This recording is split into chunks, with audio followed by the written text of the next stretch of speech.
Hello, hello. Good morning, everyone. Good to see you guys here.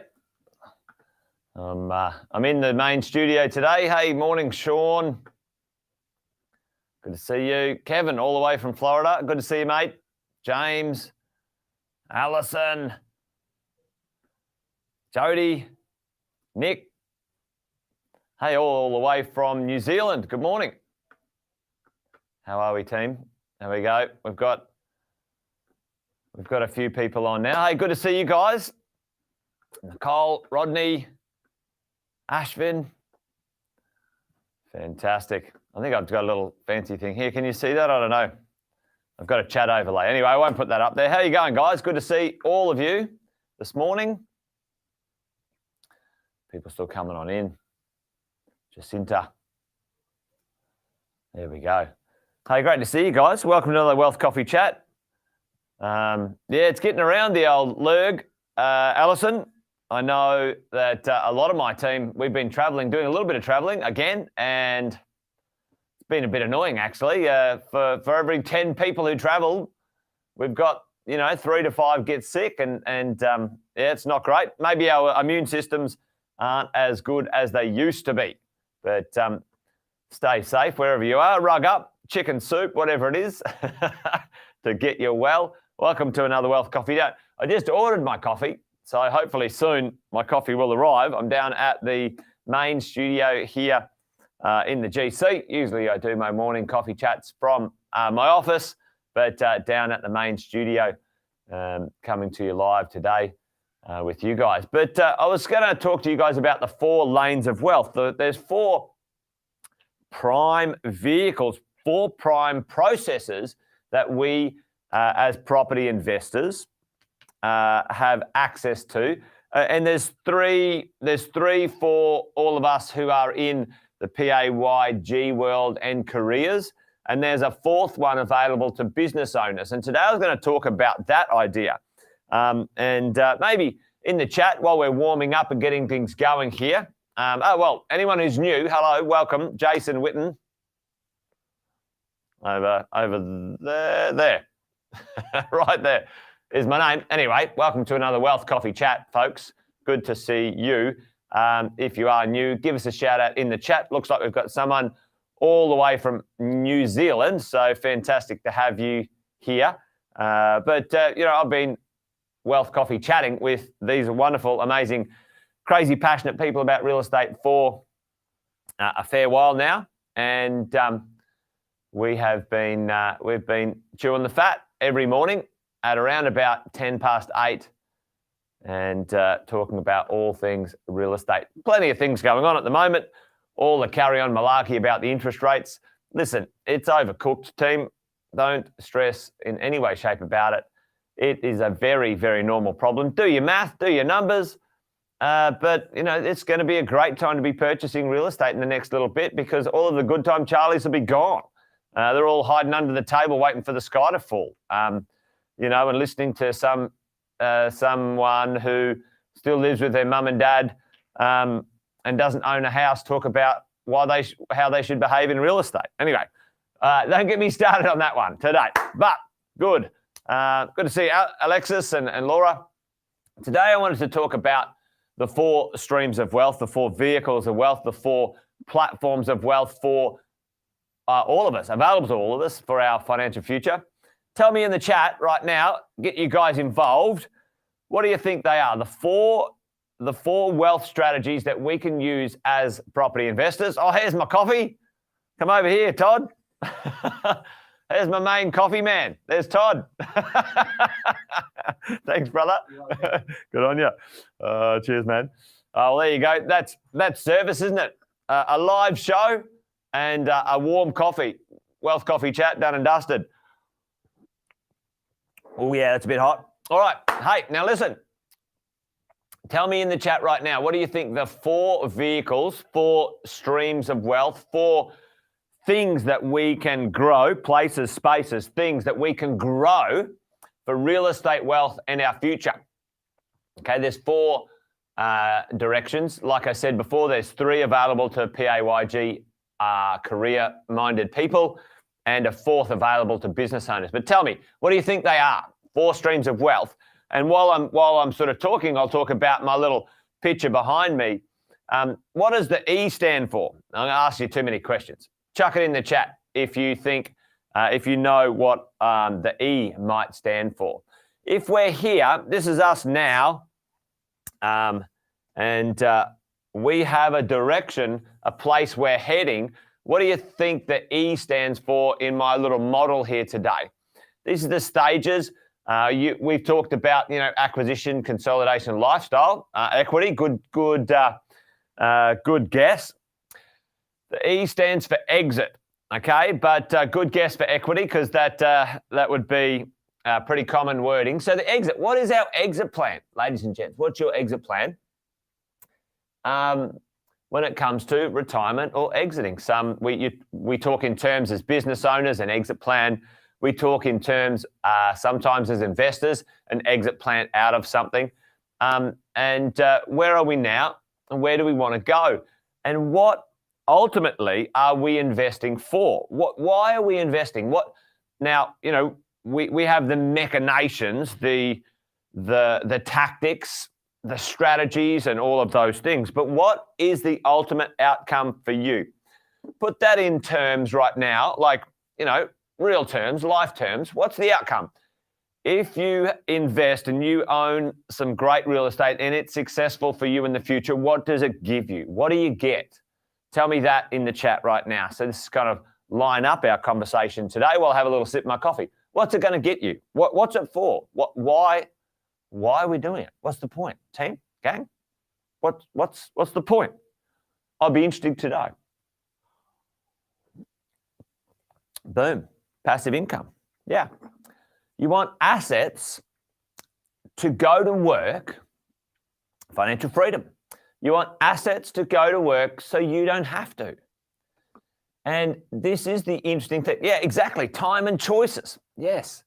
Better than the pension. You betcha. Sean, did you know, Sean? I don't know if you know this, but the pension is 12% below the poverty line. 12% below poverty. Hey, Jeff's driving the truck. Mate, how are you, brother? Good to see you. Good that you could dial in from the truck, man. So, passive income, Trace, passive income, time and choices, which is good. So if you look here, most of the people that I have spoken to over the years want more money, financial outcome, money. I want some value from what I do. I want to turn my effort, the exchange, my time exchange with my job, my career, my business. I want to turn that into cash flow and or profits. And then I want to transform that cash flow and profits into assets, transform it into assets, okay? And then we get our time back. So money, time, purpose, all right? We had Bahan talking about, choices. What does choices mean? Choices for me mean that I can work on some special projects that mean a lot to me, building schools.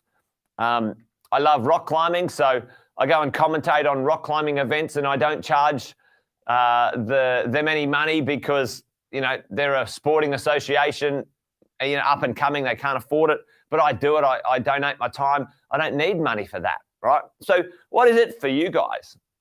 So time, money, purpose, and wellness. Wellness. Because I can tell you right now, all of us want some, and Alison's talking about multi-generational wealth. This is what I challenged people the other day with. I said, listen, I think if you're worried about interest rates right now, you're thinking way too small. Now, and I'm not trying to be offensive. Going fishing, dead right, Sean. Do whatever you want, whenever you want. Go fishing. I love it. I go rock climbing. I get to take my daughter to the ballet in Melbourne. That's what it's about, folks, And some resources facilitates that. That's all I'm saying. Listen, money's certainly, not the be-all and end-all, but it certainly helps when you want to do some things that cost some cash. at the end of the day, right? So, for many of us, we need to make sure that we're thinking, which I love, Alison. That's awesome, mate. Multi-generational wealth. I want you to think about in 4 generations' time, if you set yourself and your family up with a platform of wealth of $5, $8, $10 million worth of real estate, and you teach them how to continue to build with that, imagine the impact that you could have in the world. That's what I say, as we go along. So now, where are we now? What are those streams of wealth that we can grow and build for us as investors? Number one, wealth. Let me ask this question. I know you guys know this, and I'm just probably asking these questions a bit cryptically. What is the number one tax-free real estate asset that we can own? Most people own it. Okay, tax-free real estate asset. Put that in the chat for me. Put that in the chat. What is it? What's the number one? Oh, no problems, Trace. Yep, we help heaps of parents and kids combine and do the do. Boom! Your principal place of residence. Ladies and gents, the number one, the first, but not the number one, the first wealth vehicle that is misunderstood. The debt against your home is a bad debt. It's rubbish. There's equity in most people's homes that they're not using, which is called lazy equity, wasted money. So, number one, your principal place of residence is tax-free. Is tax-free. And I talk about a strategy which is called your PPR, principal place of residence, upgrade strategy.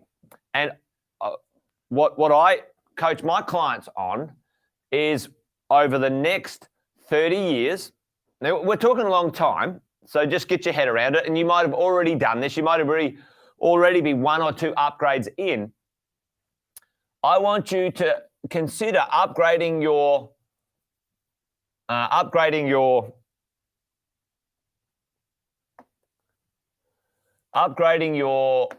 PPR 3 times. 3 times, folks. So, so the mechanism is this. Let's say you start out at say 600. Let's say you start out at 600K. And anytime your loan-to-value ratio, your principal place of residence loan-to-value ratio, this is my rule, hits 50%, the loan. Now that can happen because your value went up or you paid your debt off, a number like the combination of 2. Upgrade. Now, this is the idea of sell strategically, right? Because you can upgrade. Now, you can move or you can fix up the existing property you've got. But look at this. Let's upgrade to a $1.2 million property.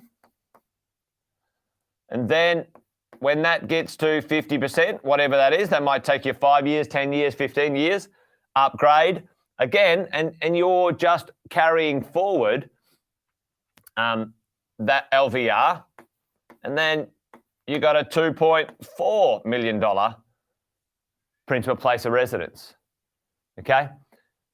When you get yourself parked in a place like that, often the principal place of residence is one of the last exit strategies you have. Tell me right now in the chat so if you live in a nice principal place of residence right now that you're happy with, how long would you say you would want to live there? What age would you want to live in that house for? And listen, this is kind of a bit of a what if question. So what age? Tell me what age. A big nice house, whatever it is, or it could be an apartment or townhouse. I don't mind. What sort of average age would you think? And take a little bit of a note from your parents and others, at least 20 years. Yeah. So let's say Pritesh, you get that third upgrade, between the ages of, you'd be happy staying in your home forever. Perfect, right? So let's say you hit that, Pritesh, at 50 or 55. You might stay in that property till you're 70 or 75, 80 even maybe, okay? For me, yep, I can't live there until you can't live there anymore, till the kids disappear. Yeah, exactly. So then, folks, then tell me, if you live in a $2.4 million property, Pritesh, for 20 or 30 years, from 50 to 60 onwards, you've set yourself up nicely. You've set yourself up really nicely when it comes to your property portfolio. What happens when you want to downsize that property? You've got no debt and it's worth $4 million. What? How would that be? Wouldn't that be an absolute cracker? Yeah. There you go. Quick question. Facebook user, put your name in the chat because for some reason you're, I know the reason. Facebook, if you're in one of our groups, Facebook doesn't show me your name. So put that in the chat, whoever asked the question. So it says, why would I draw down and spend money, only house to have to pay it back again? Good question. Why don't some of you guys answer that question in the chat there for... Now, the point is not to be debt-free, whoever that is. So chuck your name in the chat. Nathan. The point is not to be debt-free.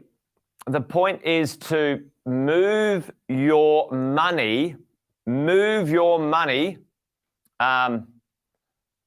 Trace. Okay. The point, Trace, is to move your money. Yeah, boom, tax-free. Continue to beat inflation. Like your wealth, like the faster, like the further you move your ultimate parking place. So parking place. So you're literally parking. You said, that's it, I'm done. That's it, I'm done. That's it, I'm done needs to be in a really high quality piece of real estate, an asset, right? So there's this concept, and I'm doing a lot on this. So I'm gonna do the 4 of these. So if you've paid your PPR off, Sanjeev, so it's a really interesting question, isn't it? It's good. I like this. So there's 2 things you can do. There's 2 things you can do with the PPR upgrade strategy. Number 1, you can sell your property where you are and move to a much nicer property, significantly nicer. And boom, outbeat inflation and tax-free capital gains, right? So wherever Sanjeev is, Sanjeev, your property might be worth X dollars right now, and it might be in a lovely location. But Sanjeev, is there a location that might be worth 2 times where you are that is a better location for your wealth and maybe a nicer place to live if you wanted to? Question. And if that's the case, continue to move your wealth towards the best resting place possible or best final place possible, okay? If you don't want to sell, that's super cool, Sanjeev. The other thing you can do with your PPR, because now I'm just going to say, Sanjeev, imagine your property is worth $1 million. How much money, Sanjeev, if you don't mind mucking around here for a bit, because it's a great question. Imagine your property is worth $1 million right now. You have no debt, all right? How much money are you making each day, tangible money, to buy a coffee? Can you buy me a coffee with your property, your PPR? And it's a trick question. The answer is no. If you're not using the equity, it's debt-free. It is a severe waste of financial capacity. Now, it doesn't mean you have to use it, folks. My job as a coach is to point out some things to go, all right, Sanjeev, he's upgraded to a place that he's happy to rest at. Boom, done. Eventually, you'll find a spot that you're like, no, I don't want to move. Where I live right now, my home, I am not moving. I love it. But what I can do at my existing place now is my house is quite old now, like as in the age of the home, and we're designing a new house to go on that property. So we're going to knock it down and completely rebuild it, okay? Now that will almost double the value of my property because where I live, the place is, there's houses that are massive everywhere, okay? So Sanjeev, you can upgrade the actual house that you live in later on, okay? Maybe the house that you live in is single story, and the highest and best use of that house now is double story with 6 bedrooms and 3-car garage. Maybe that's the upgrade that you do later on. Or the other one, yes, you do. But so the point is, it's interesting. Debt is perfectly fine, team. Perfectly fine. Debt is an instrument. Being debt-free, I think is that you, Trace? Being debt-free doesn't make you wealthy, folks, on your principal place of residence. It doesn't. Doesn't make you wealthy at all. The equity in that property, if you pay it off, is useless unless you're using it, okay? So the third part that I was going to say to Sanjeev is you can now be smart, and many of you guys are, using your equity to then accelerate in other ways, okay? Using your equity, accelerate in other ways, obviously using it to build a property investment portfolio, maybe using it to do some acceleration investments. You know, we've talked about if you're a bit more sophisticated, some joint ventures and developments, you know, you can make significant money out of those things. Yep. No, I don't know, and converted it into investment meat. Investment meat.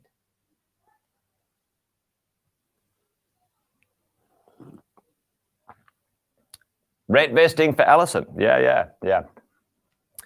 The point is to take the resources that you have and I was wondering what that was.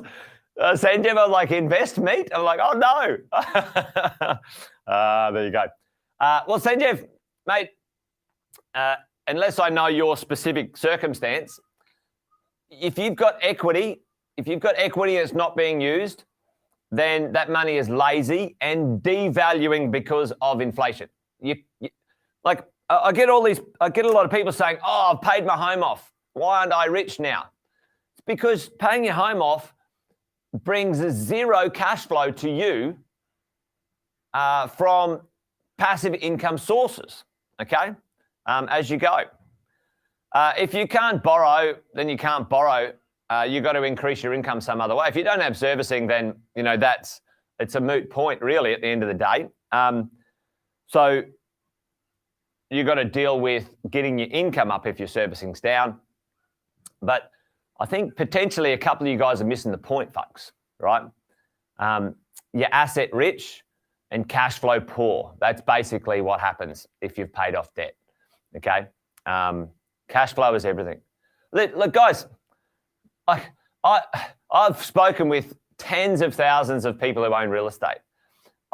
There are so many people I've met in their 50s and 60s that have spent 40 years paying off a home that's worth now $2, $3, $4 million, and they can't even buy me a coffee. What's the point? And they don't want to sell their home because they love it. Like Sanjeev is like, I love where I live. I don't want to sell it. And I'm like, I know, but you spent 40 years focusing on paying off debt, which is not the way for you to make yourself rich, okay?